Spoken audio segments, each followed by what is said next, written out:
se habla mucho, lo que escuchamos siempre en televisión es noticias de miedo que infundan terror, y se habla mucho de los respiradores, de las terapias intensivas, que eso son cuestiones modificables o que se pueden ampliar.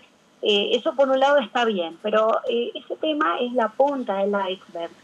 En realidad, lo que da mucho trabajo y lo que también hay que saber, que hablando de aquellas personas no graves o que no fallecen, que son la mayoría, el COVID muchas veces se hace largo.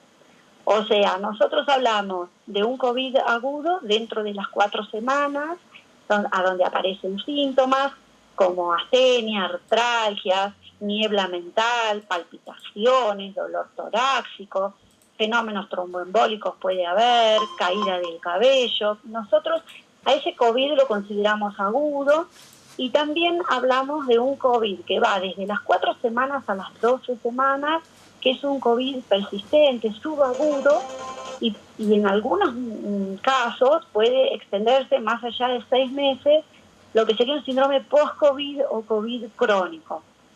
En realidad se ve que son 25% de los pacientes tienen síntomas hasta después pasadas las 4 semanas.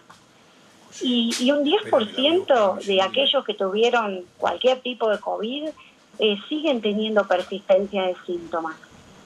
Entonces, te puedo diferenciar sin hacerlo muy largo, que tenemos un long COVID, que hay que diferenciarlo de la secuela.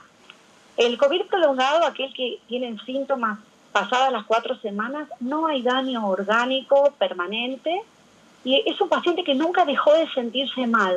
Es un paciente que no va a tener fiebre y tiene disnea, artralgias, astenia, decaimiento, etcétera. Hay otra forma que funciona, este COVID prolongado, que se presenta como flare, como ondas. Perdón, María de los Ángeles. 4 días bien, María de los mejor, Ángeles. Recuperan. Sí. Luego van recuperando en forma lenta, en forma progresiva, y hasta que se van sintiendo mejor. Claro. Eso es diferente a un paciente con secuelas. El paciente con secuelas ya lleva más de 12 semanas y hay daño irreversible de un órgano, ya sea pulmón, corazón, riñón, y eso a su vez también hay que diferenciarlo de las secuelas que tenemos una vez que estuvieron en terapia intensiva, que son las secuelas clásicas de un paciente críticamente enfermo. Entonces tenemos mucho para trabajar desde el consultorio, con todas las características patognomónicas, como son fenómenos, secuelas hemorrágicas post-COVID, complicaciones mediadas por inmunocomplementos, por inmunidad. Por ejemplo, hay pacientes que pueden hacer un Guillain-Barré, una púrpura, o también el COVID puede ser el disparador, el trigger de una enfermedad autoinmune que antes no se sabía que uno tenía. También se da mucho, o está descrito, el síndrome inflamatorio multisistémico en niños y en adultos, que 4 o 6 semanas del COVID aparecen después de este cuadro viral, y eso tiene una alta mortalidad. Sí. Sí. ¿Querías agregar algo más o te lo quería...? No, por ahí hablabas de astralgia, discúlpame la ignorancia. ¿Qué sería esto? Artralgia es el dolor de las articulaciones. Ajá, está bien. La clínica es variada. La mitad tienen astenia, que es cansancio, tienen una fatiga, tienen una niebla mental. Que ha pasado en muchos casos. De concentración, la pérdida de olfato y gusto pueden persistir, el dolor de cabeza puede persistir, y está descrito también pérdida de cabello, caída del cabello.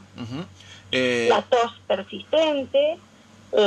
Bueno, esos son los síntomas más habituales. ¿Y esos síntomas se van solos? ¿Hay que dejarlos ir o hay que ir al médico? ¿Hay que hacer un seguimiento?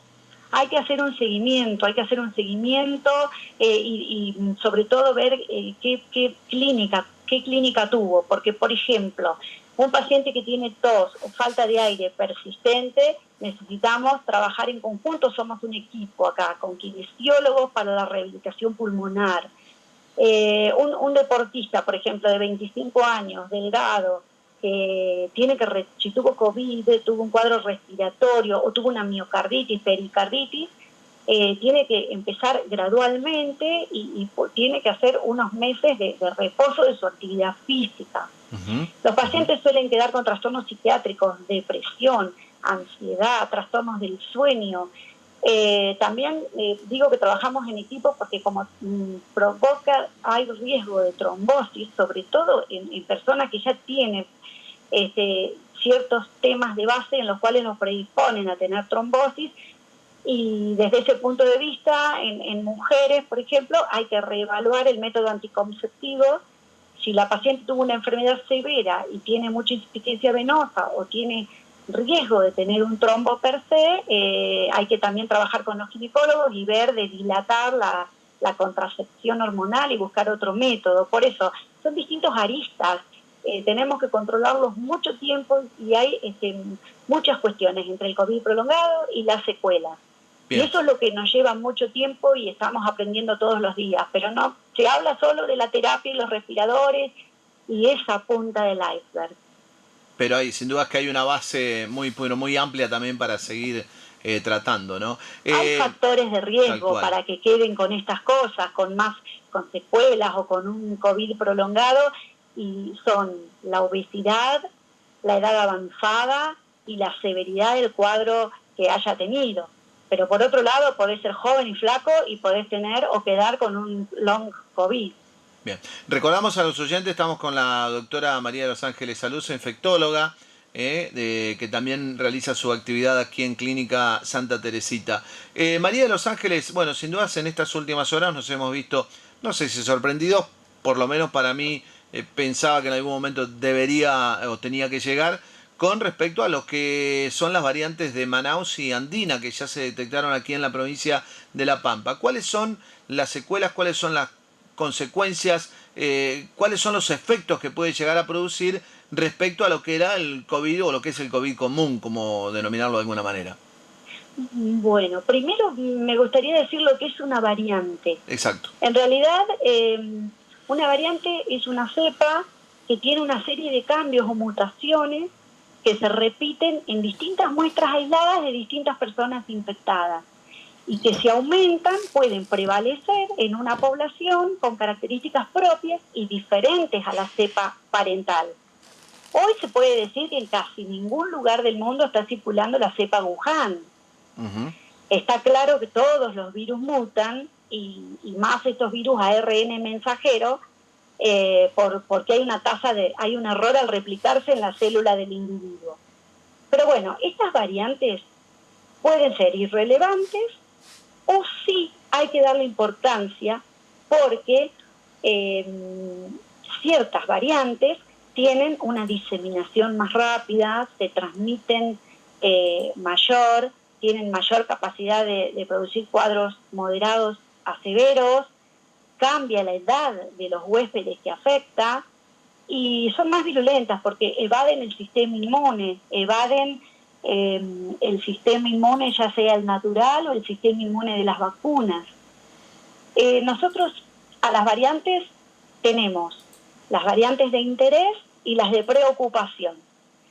Las variantes de interés pueden dar transmisión comunitaria, brotes, pero las variantes de preocupación son estas, las que se asocian a mayor transmisión, virulencia, las vacunas no son tan eficaces, disminuye la sensibilidad y especificidad de los test diagnósticos y disminuye la efectividad a los tratamientos y a las vacunas.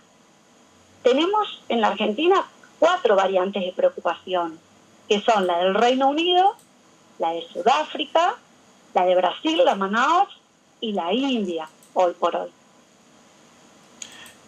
¿Querés que siga o querés preguntar algo? Sí, no, estaba escuchándote atentamente, decíamos, las consecuencias son más graves, el poder de contagio es mayor, en cuanto, diríamos, a las características.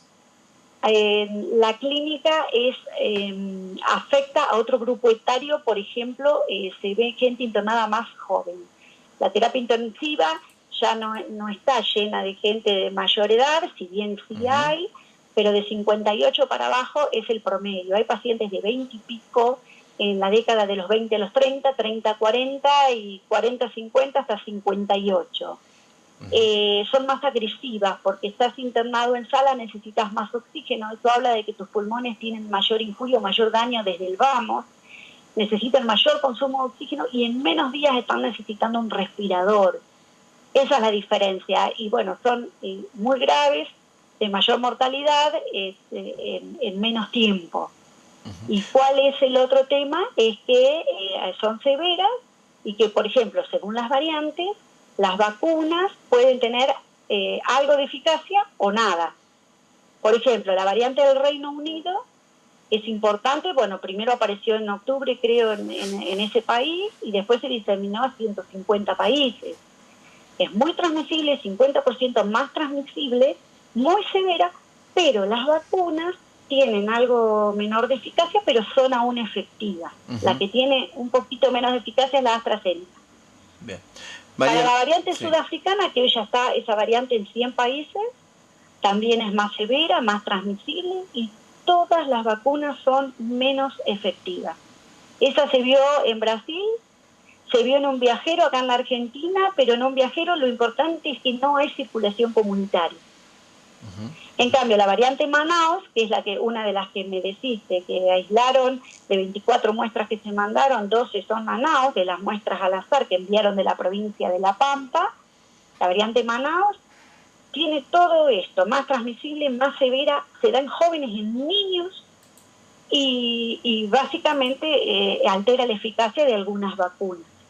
Bien. La variante India también, esa sería en viajeros, sin circulación comunitaria. Pero bueno, por eso es importante aislar. Si no tenemos circulación comunitaria, porque lo más seguro es restringir en este momento de alarma o de pico la circulación.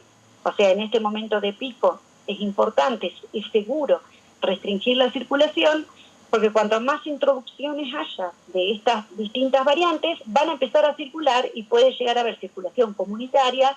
Y bueno, y eso ni pensarlo, que ya de algunas hay. Pero bueno, tenemos que tratar de que quede ahí. Bien. De que quede ahí, de que no haya selección de otro tipo, que se vayan haciendo variantes nuevas. ¿Me entendés? Perfecto. María de los Ángeles, te agradezco muchísimo por la predisposición, por la aclaración de un montón de dudas y seguramente muchas de estas derivadas en consultas que debes tener permanentemente. Así que bueno, muchas gracias y feliz día atrasado, porque el 17 fue el día del infectólogo. Bueno, muchas gracias a vos. ¿Y podría llegar a agregar algo? Sí.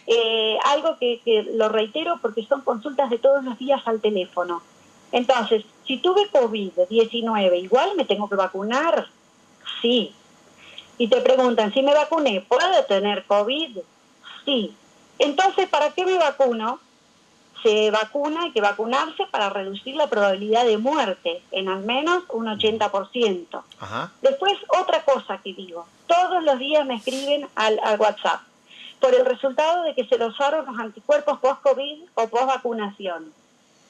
Yo insisto que no tiene sentido hacer dosaje de anticuerpos, porque la respuesta inmune es de anticuerpos y es celular. Y el dosaje de anticuerpos no evalúa la respuesta celular. La respuesta inmune tiene una memoria. Yo puedo tener 0 anticuerpos dosables y ante un contacto con coronavirus rápidamente hacer una excelente respuesta inmune. O puedo tener anticuerpos por las nubes y contagiarme igual. O puedo no tener ningún anticuerpo y igual estar protegido. Y no hay en Sudamérica una tercera dosis de refuerzo de vacuna. Entonces, ¿qué ganamos con esto? Generar más ansiedad. Así que no hay que salir corriendo a hacerse anticuerpos. Es más importante que testear anticuerpos, hacer 30 minutos de ejercicio diario, tener niveles adecuados de vitamina D, mantener un índice corporal menor de 25. Y bueno, pero es un gran desafío el seguir por consultorio todo esto, todo lo que es COVID, post-COVID y las secuelas, y eso es lo más importante, digamos.